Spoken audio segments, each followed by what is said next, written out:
Kisah Nabi Muhammad Sallallahu Alaihi Wasallam. Zaid bin Haritsah, anak angkat Rasulullah.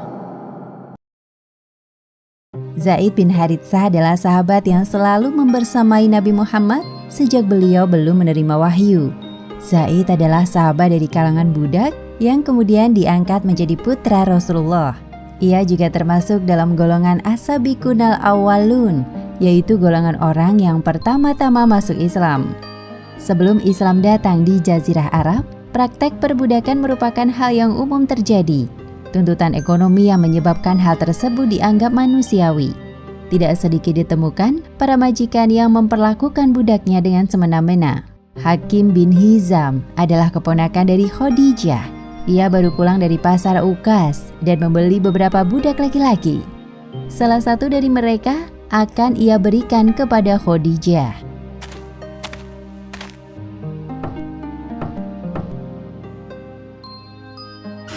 Oh, aku kira siapa yang datang.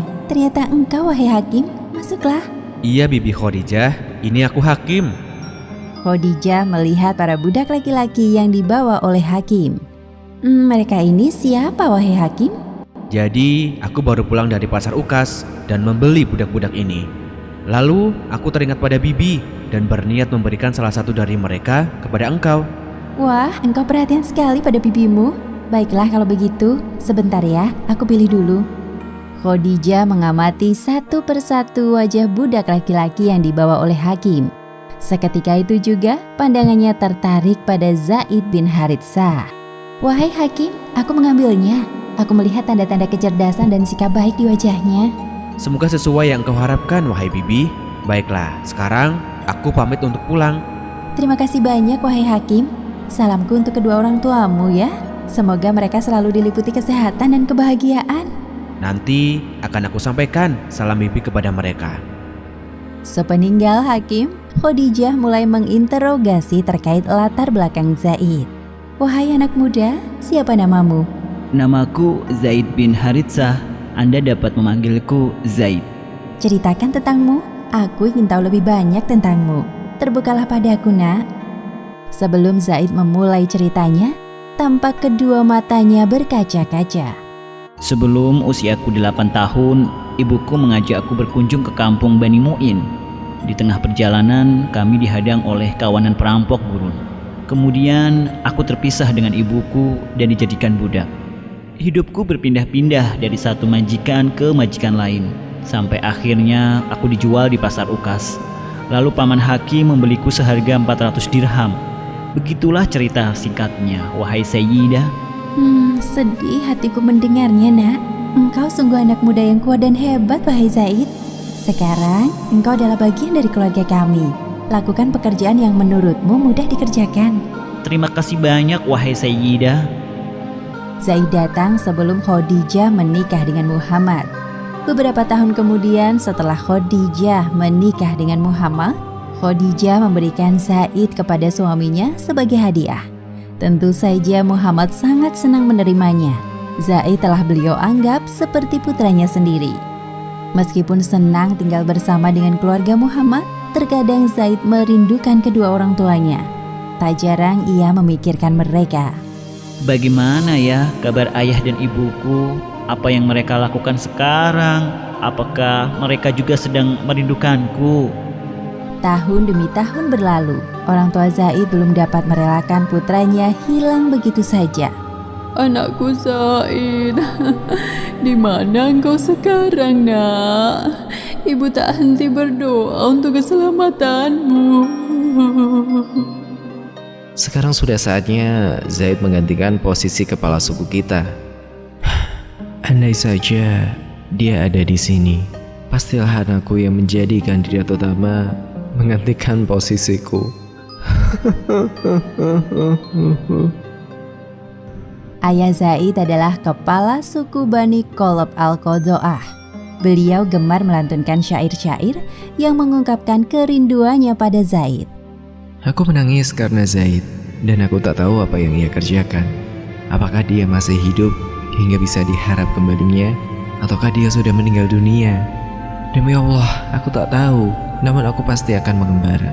Apakah sepeninggalanku dataran rendah atau gunung membinasakanmu? Ketika matahari terbit, ia mengingatkanku kepadanya. Dia kembali mengingatkanku akan Zaid ketika tenggelamnya. Jika angin bertiup, angin tersebut menggerakkan ingatan tentangnya. Duhai lamanian kesedihanku karena dia. Bertahun-tahun hidup di Mekah, akhirnya ada kabilah dari sukunya yang melihat Zaid sedang bertawaf. Ternyata Zaid juga mengenali mereka.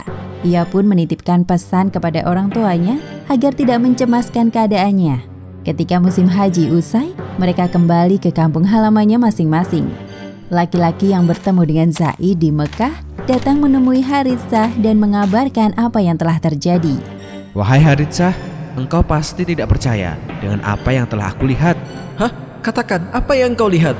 Zaid, aku melihat Zaid, anakmu di Mekah. Aku bahkan berbicara dengannya. Benarkah itu? Syukurlah. Di mana tepatnya engkau melihat anakku? Aku melihatnya saat tawaf di Ka'bah.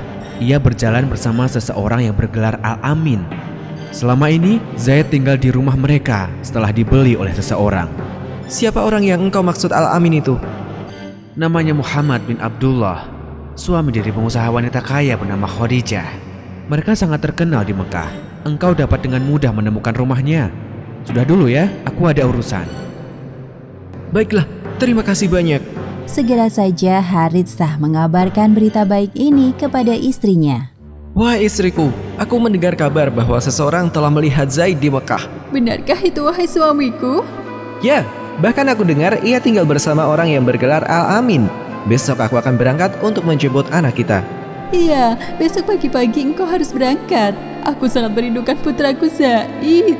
Zaid yang malang, ibu rindu nak. Keesokan harinya, Haritsah berpamitan dengan istrinya untuk berangkat menjemput putra mereka yang hilang.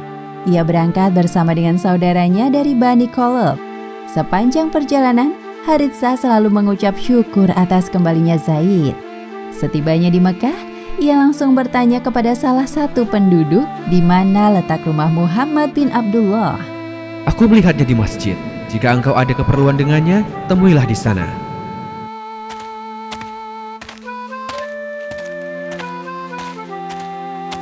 Perkenalkan, aku Haritsah, ayah dari Zaid. Aku mendengar bahwa putraku tinggal bersamamu selama ini. Ya, engkau benar. Zaid memang tinggal bersamaku selama ini. Sebelumnya saya sangat berterima kasih kepadamu, Tuan. Engkau sangat murah hati kepada Zaid. Namun kedatangan kami kemari untuk menjemputnya. Ibunya sangat menantikan kehadirannya di rumah. Saya telah menyiapkan uang untuk menebus Zaid. Saya sangat menyayangi Zaid melebihi apa yang ada di dunia ini. Muhammad telah memperkirakan bahwa momentum ini akan terjadi. Maka beliau menanggapi permintaan Haritsah dengan tenang. Seperti halnya Anda, saya sangat menyayangi Zaid layaknya anak saya sendiri. Jika Anda membiarkan Zaid tinggal di sini, saya bahkan tidak meminta sedikit pun dari Anda. Anda sungguh bijaksana. Namun saya adalah ayah kandung Zaid. Saya tidak mau anak saya menjadi budak. Dia harus hidup bebas seperti anak lainnya. Menurut saya, bukankah lebih baik kita mendengar keputusan Zaid lebih dulu? Saya tidak akan memaksanya tinggal jika ia lebih memilih pulang bersama Anda. Baiklah, aku setuju dengan itu. Dia juga berhak atas hidupnya. Rasulullah kemudian menyuruh seseorang memanggil Zaid. Tolong panggilkan Zaid kemari. Katakan bahwa ayahnya datang. Zaid mendatangi ayahnya sambil meneteskan air mata kerinduan. Ayah, aku merindukanmu. Kemarilah nak, ayah juga sangat merindukanmu. Ibumu juga. Merupakan hal yang berat bagi Rasulullah untuk berpisah dengan Zaid. Beliau sangat menyayangi Zaid. Terlebih lagi beberapa tahun ini, Zaid selalu menemaninya dalam menjalani masa-masa tersulit. Setelah kepergian putranya, kehadiran Zaid laksana penghibur hati Muhammad. Namun sesuai kesepakatan Muhammad dengan Haritsah sebelumnya, beliau harus menerima apapun keputusan Zaid. Jujur, aku sangat menyukai segala hal tentang majikanku sekarang ini. Dari mulai sikap baiknya kepada semua orang, ketegasannya dalam berkeputusan, kepribadiannya yang nyaris sempurna sebagai manusia. Bagiku lebih berat untuk berpisah dengan beliau daripada orang tuaku sendiri. Ini adalah pilihan yang berat. Wahai ayah, aku sangat senang tinggal bersamanya. Beliau mengajariku banyak hal tentang kehidupan. Beliau ayah sekaligus pamanku. Telah menjadi takdirku untuk membersamainya sampai akhir. Bukan berarti aku tidak menyayangimu dan ibu. Kalian tetaplah kedua orang tuaku yang tidak akan tergantikan oleh siapapun. Meskipun telah mendengar keputusan Zaid, Haritsah masih berat hati. Terlebih lagi mereka telah terpisah selama bertahun-tahun. Tapi nak, Maafkan aku, ayah. Muhammad merasa terharu mendengar keputusan Zaid yang lebih memilih dirinya dibanding ayah kandungnya sendiri. Seketika itu juga dipegangnya tangan Zaid dan diajaknya ke Ka'bah. Wahai ayah Zaid, silakan ikut bersama kami. Di depan Ka'bah tampak orang-orang Quraisy berkerumun. Mereka penasaran dengan apa yang akan dilakukan oleh Muhammad. Saya bersaksi bahwa Zaid adalah anakku yang akan menjadi ahli warisku, dan aku akan menjadi ahli warisnya. Haritsah yang mendengar kesaksian Muhammad mulai timbul kerelaan hatinya dan kebahagiaan menyelimuti jiwanya. sekarang aku dapat hidup tenang. Zaid tinggal bersama orang yang tepat, tidak sebagai budak lagi, bahkan menjadi anak dari orang yang bergelar Al-Amin. Aku pantas berbangga sebagai orang tua kandung Zaid. Ya, engkau pantas berbangga, wahai saudaraku. Jangan khawatirkan Zaid lagi. Sikap santun yang dimiliki oleh Zaid mengetuk pintu hati Muhammad. Setelah peristiwa itu, orang-orang Quraisy memanggil Zaid dengan sebutan Zaid bin Muhammad. Tentu saja Zaid merasa senang mendengarnya. Wahai Zaid bin Muhammad, ya, engkau Zaid bin Muhammad. Namun hal tersebut hanya berlangsung beberapa tahun karena setelah itu turunlah firman Allah Subhanahu wa taala yang meluruskan apa yang telah terjadi. Sebagaimana disebutkan dalam Quran surat Al-Ahzab ayat 5. Panggillah mereka, anak-anak angkat itu dengan memakai nama bapak-bapak mereka. Itulah yang lebih adil pada sisi Allah. Dan jika kamu tidak mengetahui bapak-bapak mereka, maka panggillah mereka sebagai saudara-saudaramu seagama dan maula-maulamu. Dan tidak ada dosa atasmu terhadap apa yang kamu khilaf padanya. Tapi yang ada dosa apa yang disengaja oleh hatimu. Dan adalah Allah Maha Pengampun lagi Maha Penyayang. Dan diperjelas dengan firman Allah Subhanahu wa taala dalam Quran surat Al-Ahzab ayat 40. Muhammad itu sekali-kali bukanlah bapak dari seorang laki-laki di antara kalian, tetapi dia adalah Rasulullah dan penutup nabi-nabi, dan adalah Allah Maha mengetahui segala sesuatu. Setelah turunnya ayat tersebut, Zaid dipanggil lagi seperti sebutannya dulu, yaitu Zaid bin Haritsah. Sebagaimana anak angkat lain yang dipanggil dengan menisbahkan kepada ayah kandungnya. Setelah Muhammad diangkat menjadi nabi, orang-orang Quraisy banyak yang menentang dakwah beliau. Namun hal itu tidak menjadikan Zaid berpaling. Ia tetap setia melindungi nabi di saat kaum musyrikin melempari beliau dengan batu. Bahkan Zaid termasuk dari golongan anak kedua yang menyatakan diri masuk Islam setelah Ali bin Abi Thalib. Sepanjang dakwah Nabi, Zaid selalu turut serta mendampingi beliau, baik dalam keadaan susah maupun senang. Zaid bin Haritsah tumbuh menjadi pemimpin yang tangguh, berani, setia, dapat dipercaya dan cerdas dalam berpendapat. Ketika Rasulullah sedang berperang, beliau menyerahkan kepemimpinan sementara padanya. Zaid meninggal dunia sebagai syuhada di Perang Mu'tah pada tahun 8 Hijriah. Demikianlah akhir kisah Zaid bin Haritsah, anak angkat Rasulullah. Hikmah yang dapat kita ambil dari kisah ini adalah: pertama, Islam mengatur bahwa dalam pengadopsian anak tidak lantas memutuskan status nasab dengan ayah kandungnya. Jadi tidak diperkenankan untuk mengganti nama belakang dengan menyematkan nama ayah angkat. Dan kedua, kesetiaan Zaid terhadap agama Islam menjadikannya mendapatkan kedudukan yang pantas di sisi Allah Subhanahu wa taala bersama para syuhada. Wallahu a'lam bishawab. Kisah Nabi Muhammad sallallahu alaihi wasallam. Kisah Bilal bin Rabah, muazin pertama di zaman Rasulullah. Bilal bin Rabah adalah budak milik Umayyah bin Khalaf, seorang pemuka kaum kafir Quraisy. Ketika Umayyah mendengar bahwa budaknya masuk Islam, ia marah dan menyiksa Bilal. Abu Bakar yang melihat Bilal disiksa merasa iba. Lalu ia membeli dan memerdekakannya. Bilal bin Rabah berperan penting dalam sejarah Islam sebagai muadzin pertama yang dipilih langsung oleh Rasulullah SAW.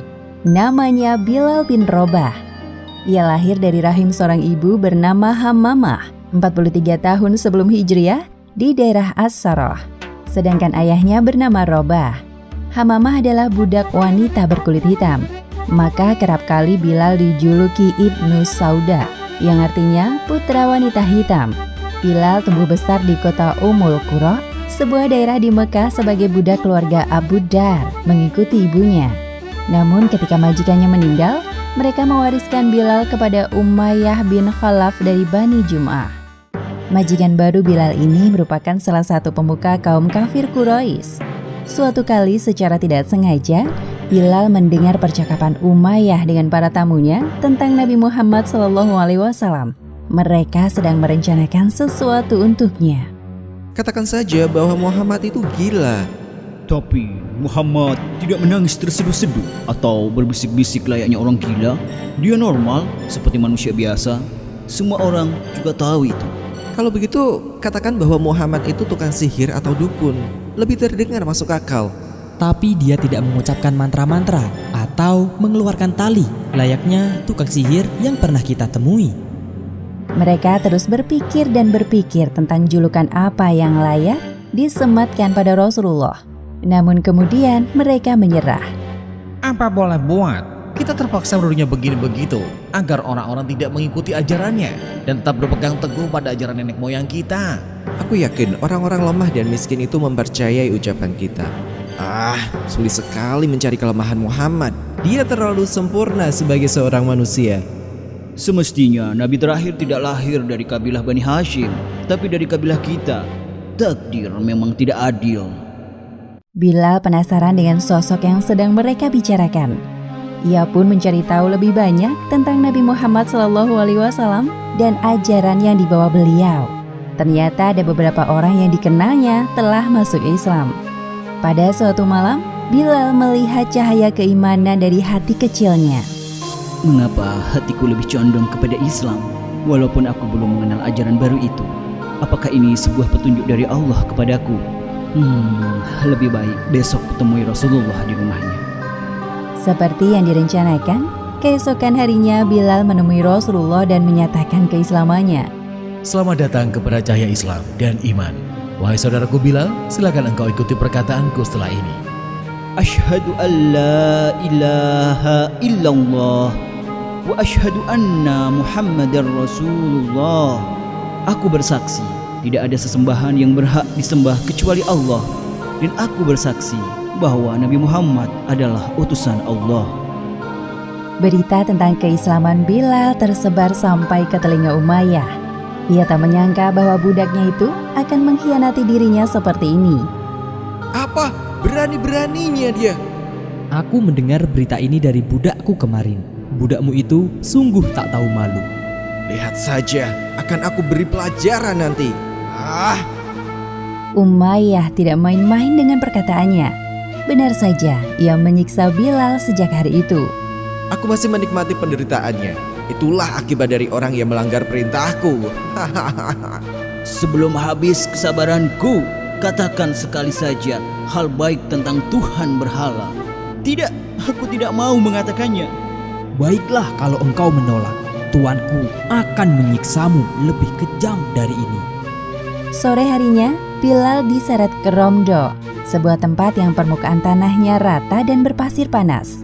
Jika ada orang yang melemparkan daging di sana, pastilah matang sempurna. Para algojo itu meletakkan batu besar di atas dada Bilal, menghimpitnya sampai sesak. Namun hal tersebut tidak menggoyahkan keimanan Bilal. Ia terus menyebut asma Allah semampunya. Bilal terus disiksa sepanjang hari tanpa diberi makan dan minum. Bilal tampak menikmati penyiksaan yang dilakukan para algojo majikannya. Ia tahu bahwa pembelaan ini dilakukan untuk mendapatkan keridhaan Allah Subhanahu wa Ta'ala. Ia terus berkata bahwa Tuhan itu satu. Ahad, Ahad, Ahad.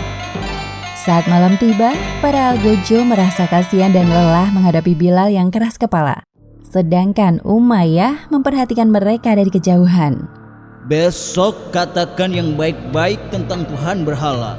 Setelah itu kami akan melepaskanmu. Memangnya engkau tidak lelah seperti ini? Kami telah letih menyiksamu, seolah-olah kami yang sedang tersiksa. Bilal tetap kukuh pada pendiriannya, tidak mau meninggalkan Islam. Umayyah yang melihat penolakan Bilal berjalan mendekatinya. Dasar budak celaka. Aku ingin peristiwa ini disaksikan oleh para budak yang melawan perintah majikannya. Kejadian yang sama berulang di hari berikutnya. Terkadang Umayyah sangat kesal terhadap Bilal sampai menyuruh anak-anak untuk menyeret Bilal keliling perbukitan dan jalanan Mekah. Sepanjang perjalanan, bibir Bilal terus menggemakan asma Allah. Orang-orang yang melihat Bilal merasa kasihan, namun tidak bisa berbuat apa-apa. Lalu muncullah sekelompok penipu mendekati Umayyah. Hei Umayyah, bukankah Bilal itu anak buah kita? Pasti dia tidak ingin karena keislamannya itu nama kabilah kita jadi ejekan dan cemoohan kaum Quraisy. Bukankah begitu, wahai Bilal? Bilal menatap tajam orang yang berbicara dan semakin mengeraskan suaranya. Ahad, Ahad, Ahad. Seperti hari-hari sebelumnya, Bilal dibawa ke Romdo untuk dipanggang. Orang-orang berdatangan untuk melihat seorang budak berkulit hitam yang disiksa tuannya. Mereka tidak tahu bahwa budak itu menikmati penyiksaan majikannya. Allah Subhanahu wa Ta'ala telah membuat tubuhnya kuat dan tebal agar Bilal tidak merasakan sakit. Ahad, Ahad, Ahad. Suara apa itu? Sepertinya ada orang yang kesakitan. Abu Bakar yang mendengar rintihan Bilal bergegas mendekati kerumunan. Sudah berapa lama ini terjadi? Sejak budak itu menyatakan keislamannya, dia disiksa seperti ini. Tapi anehnya, dia kuat bertahan sampai sekarang. Budak memang seharusnya menuruti perintah majikan. Lagi pula, untuk apa dia masuk Islam jika akhirnya disiksa seperti ini? Abu Bakar sangat menyesal baru mengetahui penyiksaan Bilal hari ini. Harusnya aku lewat daerah ini sejak kemarin. Sungguh saudaraku Bilal yang malang. Abu Bakar mendekati Umayyah dan mencoba menawar Bilal. Wahai Umayyah, engkau sungguh kejam terhadap budakmu sendiri. Tidak takutkah engkau kepada hari pembalasan? Perbuatanmu ini sungguh tidak manusiawi. Meskipun dia budakmu, dia juga manusia sama seperti kita. Enak saja engkau bicara. Dia tidak sama sepertiku. Dia sama seperti engkau. Jadi sekarang engkau yang harus bertanggung jawab atasnya. Ini terjadi karena perbuatan saudara seimanmu. Baiklah, akan kubeli budakmu. Sekarang tolong hentikan siksaan kejam itu padanya. Umayyah yang mendengar penawaran Abu Bakar merasa sangat lega. Akhirnya, satu bebanku terlepas juga. Lelah juga aku menyiksa Bilal. Sebaiknya aku jual saja budak sialan itu dengan harga yang mahal kepada Abu Bakar. Katakan, berapa engkau menjualnya? Berikan padaku 9 ukiah emas. Ini, ambillah. Kemudian Bilal dituntun oleh Abu Bakar meninggalkan tempat penyiksaan itu. Umayyah yang melihat keduanya malah mencemooh. Wahai Abu Bakar, demi Tuhan Lata dan Uzza, jika engkau hanya sanggup memberikanku 1 ukiah saja, aku juga akan melepaskannya. Abu Bakar yang mendengar cemoohan Umayyah langsung berbalik badan dan membalasnya. Hal itu ia lakukan untuk menjunjung tinggi kehormatan saudaranya seiman. Demi Allah, jika engkau menjualnya 100 ukiah pun, aku tetap akan membelinya. Tidak hanya Bilal, penyiksaan juga terjadi pada budak-budak dan sahabat muslim yang tidak memiliki perlindungan yang kuat. Wahai Rasul, aku baru saja membebaskan seorang budak yang disiksa majikannya karena masuk Islam. Namanya Bilal. Ya, aku ingat dia. Sekarang bagaimana keadaannya? Sekarang dia aman bersamaku. Terima kasih wahai sahabatku, engkau sungguh berhati mulia. Ternyata tidak hanya Bilal, para budak lain dan orang-orang miskin menjadi santapan kaum kafir untuk melawan kita. Pada tahun ke-13 kenabian, Bilal hijrah ke Madinah bersama kaum muslimin. Sekarang ia tinggal di kediaman Abu Bakar dan Amr bin Fihr. Pernah suatu ketika, Bilal merasakan kerinduan terhadap kampung halamannya di Mekah. Terkadang ia melantunkan syair sebagai ungkapan kerinduan. Duhai malangnya aku, akankah suatu malam nanti aku bermalam di Fak dikelilingi pohon izzikir dan jalil. Akankah suatu hari nanti aku minum air mijannah? Akankah aku melihat lagi pegunungan Syamah dan Taufil? Selain merindukan lembah dan pegunungannya, Bilal juga merindukan kenikmatan iman saat disiksa oleh majikannya. Peristiwa itulah yang membuatnya semakin mencintai Islam. Sekarang di Madinah, Bilal dapat hidup tenang bersama Rasulullah. Kemanapun beliau pergi, Bilal selalu mengikuti. Bahkan saat pembangunan Masjid Nabawi selesai, Rasulullah menunjuk Bilal sebagai muazin. Nabi Muhammad menjelaskan tentang keutamaan sholat berjamaah, sebagaimana yang disebutkan dalam hadis riwayat Bukhari nomor 645 dan Muslim nomor 650. Wahai umatku, sholat jamaah lebih baik 27 derajat dibanding dengan sholat sendirian. Wahai Rasul, bagaimana cara kita dapat sholat berjamaah jika rumah kita saling berjauhan? Dalam hal ini, kita membutuhkan sebuah penanda masuknya waktu sholat agar bisa datang ke masjid bersama-sama. Jadi, tidak ada yang tertinggal sholatnya. Iya, engkau benar. Mari kita bicarakan hal ini besok. Keesokan harinya, Nabi Muhammad dan beberapa sahabat bermusyawarah mencari solusi. Seorang bernama Abdullah ibnu Zaid menceritakan tentang mimpinya semalam. Wahai saudara-saudaraku, semalam aku mendapatkan pertanda lewat mimpiku. Seorang manusia berpakaian serba hijau membawa lonceng di tangannya, melewatiku sambil membunyikan lonceng. Lalu aku menghentikannya dan bertanya, "Hai hamba Allah, apakah lonceng itu akan dijual?" Akan kamu gunakan untuk apa? "Untuk memanggil kaum muslimin menuju sholat." Maukah engkau kutunjukkan yang lebih baik dari itu? "Ya, baiklah." Hendaklah kamu ucapkan, Allahu Akbar, Allahu Akbar. Asyhadu alla ilaha illallah, asyhadu alla ilaha illallah. Asyhadu anna Muhammadar Rasulullah, asyhadu anna Muhammadar Rasulullah. Hayya 'alas shalah, hayya 'alas shalah, hayya 'alal falah, hayya 'alal falah. Allahu Akbar, Allahu Akbar.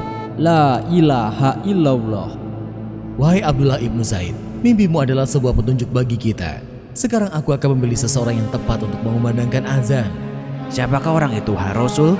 Dia bekas budak Umayyah yang telah dimerdekakan Abu Bakar. Dia Bilal bin Robah. Ia terkenal teguh berpendirian ketika mengucap ahad, ahad di tengah siksaan yang dideritanya. Ya, suaranya juga merdu dan lantang. Bahkan tempo hari aku pernah mendengarnya bersyair. Setelah menunjuk Bilal sebagai muazin, Nabi Muhammad mengutus seseorang memanggil Bilal ke hadapannya. Tolong panggilkan Bilal kemari. Baik, wahai Rasul. Wahai Bilal, sekarang engkau memiliki tugas baru. Apa itu wahai Rasul? Mulai saat ini, setiap kali masuk waktu sholat, engkau harus naik ke menara masjid mengumandangkan azan. Azan adalah pemberitahuan kepada umat Islam untuk melaksanakan sholat 5 waktu. Merupakan sebuah kehormatan bagiku, wahai Rasulullah. Terima kasih banyak atas kepercayaanmu kepadaku. Hari ini Nabi Muhammad SAW mengangkat derajat Bilal bin Robah, seorang mantan budak menjadi muazin yang suaranya menggema ke seluruh pelosok negeri, mengisi semangat kaum muslimin untuk sholat berjamaah. Kemudian Bilal dijuluki muazin ar-Rasul dan menjadi muazin pertama dalam sejarah Islam. Allahu Akbar, Allahu Akbar,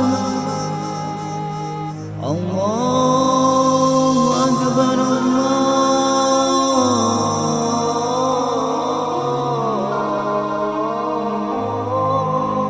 Akbar. Asyhadu an la ilaha illallah.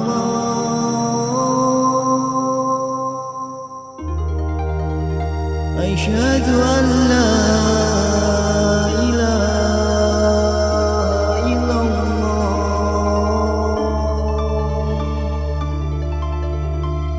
Demikianlah sepenggal kisah tentang Bilal bin Robah, muazin pertama di zaman Rasulullah. Hikmah yang dapat kita ambil dari kisah ini: pertama, hendaknya kita mencontoh sosok Bilal yang tidak goyah meskipun disiksa demi mempertahankan keimanannya kepada Allah Subhanahu wa Ta'ala. Dan kedua, sebaiknya kita mengutamakan sholat berjamaah 5 waktu dalam sehari.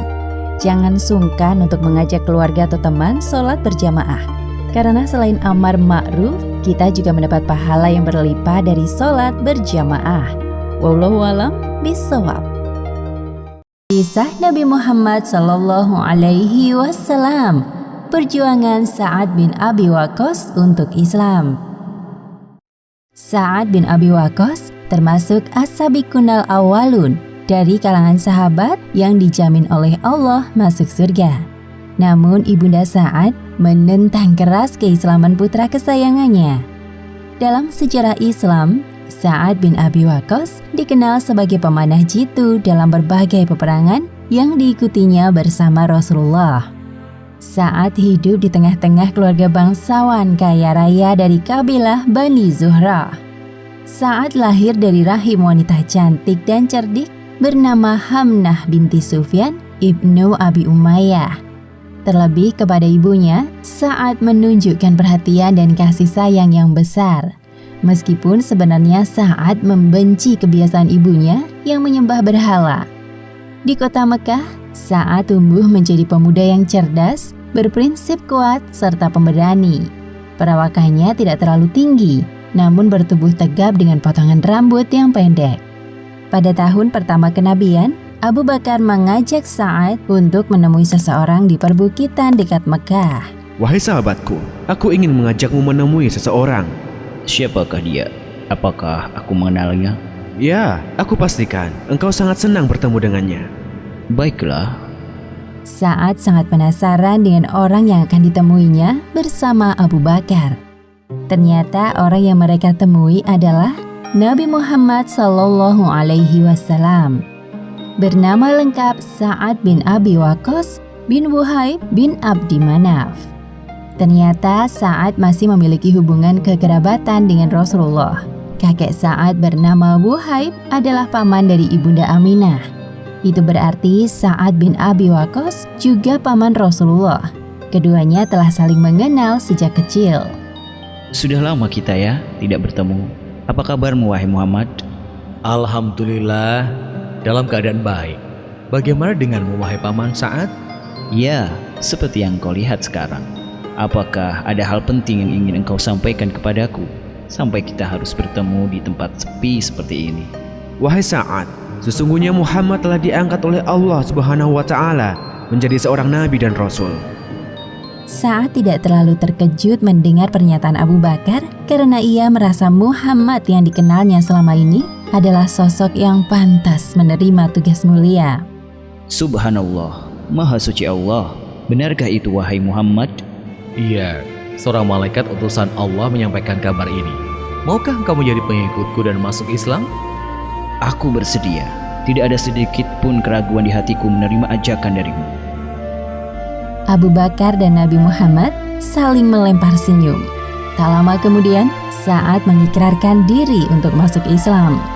Sa'ad termasuk orang ketiga yang masuk Islam dari kalangan para sahabat. Siapa saja orang yang lebih dulu masuk Islam selain engkau?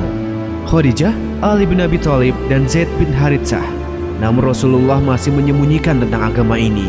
Jadi sebaiknya engkau juga merahasiakannya dari kaum Quraisy. Ya, aku mengerti. Tiba-tiba Sa'ad teringat akan mimpinya 3 hari yang lalu.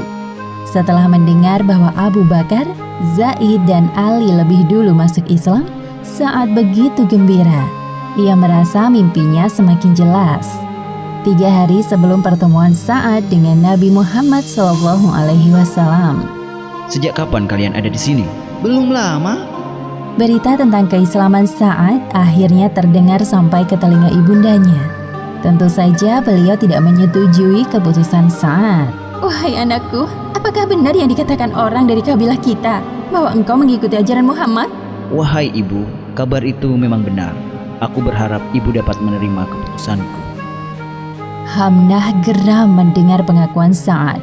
Ia tak menyangka bahwa anak kesayangannya berani menyembah Tuhan lain, Teganya engkau kepada ibu, nak. Kalau begitu, ibu tidak mau makan dan minum sampai engkau meninggalkan ajaran Muhammad.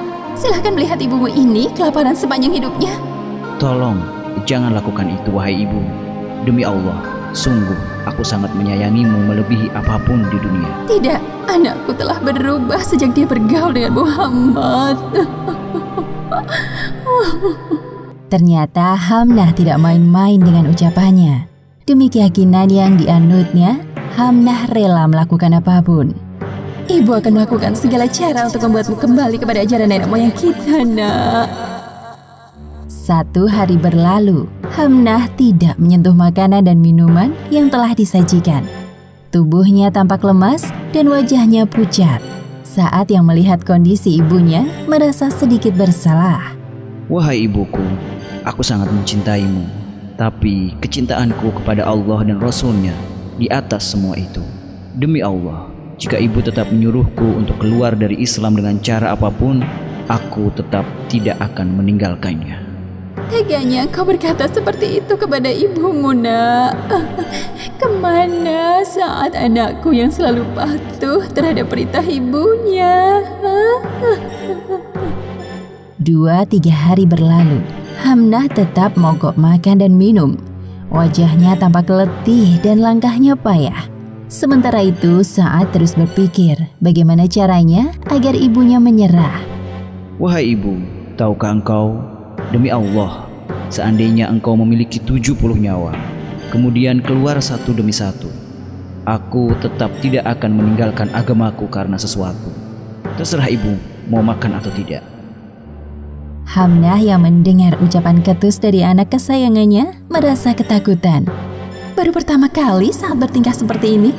Sepertinya dia tidak main-main dengan perkataannya. Sia-sia saja semua usahaku selama ini. Ternyata anakku lebih mencintai Allah dan Rasul-Nya daripada aku, ibunya sendiri. Setelah peristiwa itu, akhirnya Hamnah kembali mau makan dan minum. Allah Subhanahu wa Ta'ala mengabadikan peristiwa ini dalam surat Luqman ayat 14 hingga 15. Dan kami perintahkan kepada manusia berbuat baik kepada kedua orang ibu bapaknya. Ibunya telah mengandungnya dalam keadaan lemah yang bertambah-tambah dan menyapihnya dalam 2 tahun. Bersyukurlah kepadaku dan kepada 2 orang ibu bapakmu. Hanya kepadakulah kembalimu. Dan jika keduanya memaksamu untuk mempersekutukan dengan aku sesuatu yang tidak ada pengetahuan tentang itu, maka janganlah kamu mengikuti keduanya. Dan pergaulilah keduanya di dunia dengan baik. Dan ikutilah jalan orang yang kembali kepadaku. Kemudian hanya kepadakulah kembalimu. Maka kuberitakan kepadamu apa yang telah kamu kerjakan. Selama kurang lebih 3 tahun, Rasulullah mengajarkan Islam kepada para pengikutnya secara sembunyi-sembunyi di tempat yang aman. Bahkan ketika melaksanakan sholat, Rasulullah dan para sahabat pergi ke tempat terpencil agar tidak dilihat oleh umatnya yang belum beriman. Meskipun begitu, ada saja sekelompok kafir Quraisy yang mengetahuinya. Mereka mencaci maki dan menyerang bahkan ketika sedang sholat. Sa'ad kesal mendengar ejekan yang berkali-kali dilontarkan oleh sekelompok kafir Quraisy. Selesai sholat, Sa'ad langsung memukul salah satu dari mereka. Itulah korban pertama yang terluka dalam sejarah Islam. Setelah peristiwa tersebut, Nabi Muhammad menasihati para sahabatnya agar tenang dan sabar ketika menghadapi kaum kafir. Allah Subhanahu wa Ta'ala mengingatkan Rasulullah dalam Al-Quran surat Al-Muzammil ayat 10. Dan bersabarlah terhadap apa yang mereka ucapkan dan jauhilah mereka dengan cara yang baik. Setelah melewati beberapa tahun untuk menahan diri dari serangan kaum kafir Quraisy, barulah umat Islam diperkenankan melakukan perlawanan secara fisik, yakni melalui peperangan. Sa'ad bin Abi Waqqas termasuk jajaran panglima perang yang berani dan berpengalaman. Sa'ad selalu mendampingi Rasulullah di berbagai peperangan. Ia memiliki 2 senjata yang ampuh, yaitu panah dan doa. Jika Sa'ad memanah lawan dalam peperangan, dapat dipastikan tepat sasaran. Siapa yang menembakkan panah sampai ke sasaran dalam jihad di jalan Allah, maka ia memperoleh 1 derajat di surga. Sa'ad dikenal dengan sebutan Mustajab ad-Daqwah atau orang yang doanya selalu dikabulkan karena tingkat keimanannya yang sangat tinggi. Sa'ad seorang yang zuhud, yaitu orang yang mengutamakan cinta akhirat dan tidak mementingkan urusan dunia. Keistimewaan Sa'ad yang lain adalah ia dapat melihat kedua lelaki berpakaian putih, yaitu malaikat Jibril dan Mikail berada di samping kanan dan kiri Rasulullah saat berperang melawan musuh. Sa'ad juga satu-satunya orang yang dijamin oleh Rasulullah dengan jaminan kedua orang tua beliau. Panahlah, tebusanmu adalah ibu dan bapakku. Saat telah berhasil menaklukkannya, Allah telah mengabulkan dan mengarahkan bidikanmu. Pada masa pemerintahan Khalifah Umar bin Khattab, Sa'ad bin Abi Waqqas dilantik menjadi gubernur di wilayah Kufah, Irak.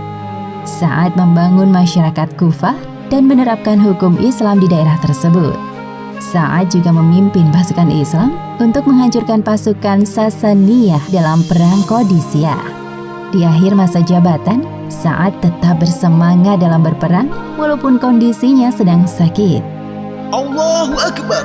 Pasukan, serang! Detik-detik meninggalnya Sa'ad bin Abi Waqqas ditemani oleh putranya. Mengapa engkau menangis wahai anakku? Sungguh, Allah tidak akan menyiksaku selamanya dan aku termasuk salah satu penduduk surga. Sa'ad bin Abi Waqqas meninggal pada usia 88 tahun di masa kekhalifahan era Muawiyah. Beliau dikuburkan di pemakaman Baqi, tempat peristirahatan para syuhada.